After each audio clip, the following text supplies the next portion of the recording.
जय हिंद साथियों, स्वागत है स्टडी विद भावना में। आज की क्लास में हम करेंगे संसद, भारत की विधायिका का हृदय संसद, इससे बनने वाले सभी लोकसभा, राज्यसभा, संरचना, शक्तियां, कार्य और विशेषाधिकार से संबंधित सभी इंपॉर्टेंट फैक्ट आज की इस क्लास में हम डिस्कस करने वाले हैं। तो आज हम टॉप 50 क्वेश्चन करेंगे आपकी सभी एग्जाम के लिए। ये क्लास मोस्ट इंपोर्टेंट होने वाली है। तो फ्रेंड्स, संसद से बनने वाला अगर आपका क्वेश्चन एग्जाम में आता है तो इस क्लास को देखने के बाद आपका क्वेश्चन मिस नहीं होगा। तो फिर शुरू करते हैं। सबसे पहला प्रश्न देखते हैं, भारतीय संविधान के अनुसार संसद किनसे मिलकर बनती है? फ्रेंड्स, सभी को पता होगा आर्टिकल 79 के अनुसार संसद। ऑप्शन नंबर बी, राष्ट्रपति लोकसभा और राज्यसभा से मिलकर संसद बनती है। राष्ट्रपति है वो लोकसभा और राज्यसभा का सदस्य नहीं होता है, लेकिन याद रखेंगे अभिन्न अंग होता है संसद का। ठीक है। अगला प्रश्न है, राज्यसभा की अधिकतम संवैधानिक सदस्य संख्या कितनी है? यहाँ पर बात करेंगे राज्यसभा की, तो इसकी जो संवैधानिक सदस्य संख्या है वो है 245। ठीक है, आर्टिकल 80 में है राज्यसभा। नेक्स्ट है, राज्यसभा में राष्ट्रपति द्वारा मनोनीत सदस्यों की संख्या कितनी है? तो कितनी है? 12 सदस्य मनोनीत करते हैं राष्ट्रपति। ठीक है।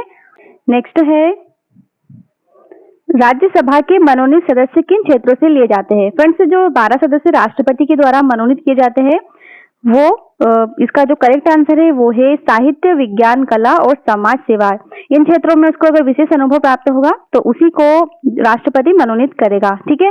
नेक्स्ट है, राज्यसभा को स्थायी सदन क्यों कहा जाता है? सभी को पता होगा परमानेंट हाउस है राज्यसभा, और इसे क्यों कहा जाता है? तो फ्रेंड्स, इसका जो राइट आंसर है वो है इसे कभी भंग नहीं किया जा सकता। ठीक है।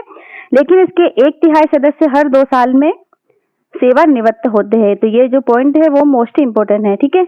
अगला प्रश्न है, राज्यसभा के एक सदस्य का सामान्य कार्यकाल कितना होगा? तो सामान्य कार्यकाल होगा 6 वर्ष, जबकि लोकसभा का कितना होगा? 5 साल। तो इसे भी याद रखेंगे।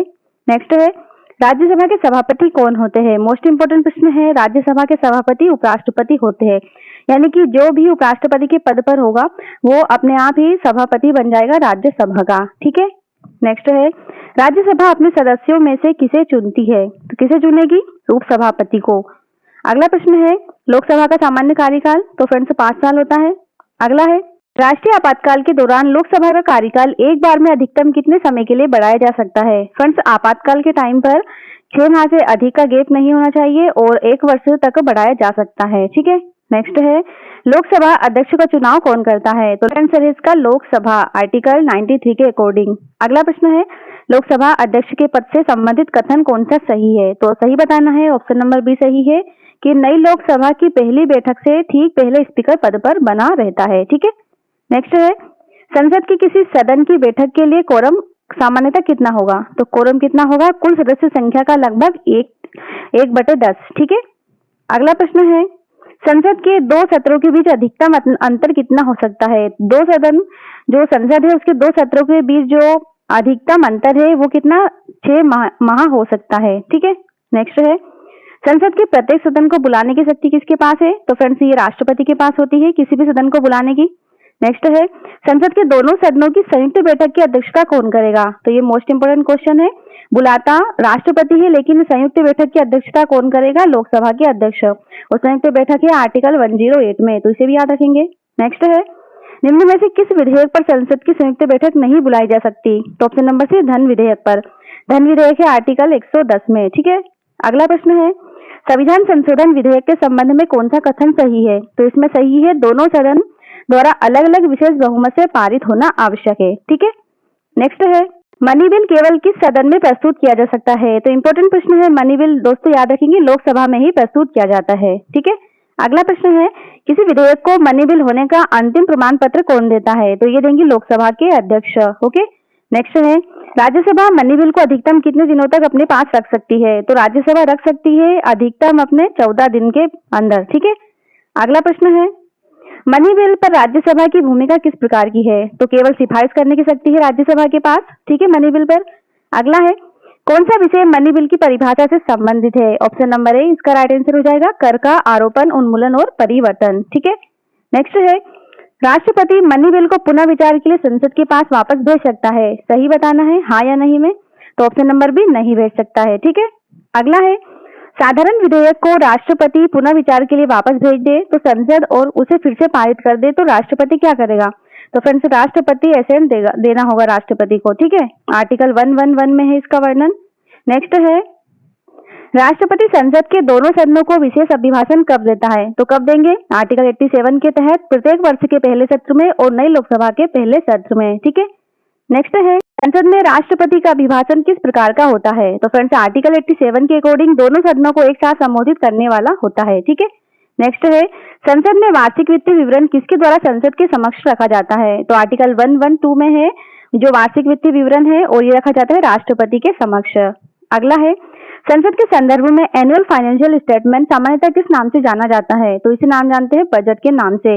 नेक्स्ट है, संसद की कार्यपालिका पर वित्तीय नियंत्रण का सबसे महत्वपूर्ण साधन कौन सा है? ऑप्शन नंबर ए बजट की संसदीय स्वीकृति।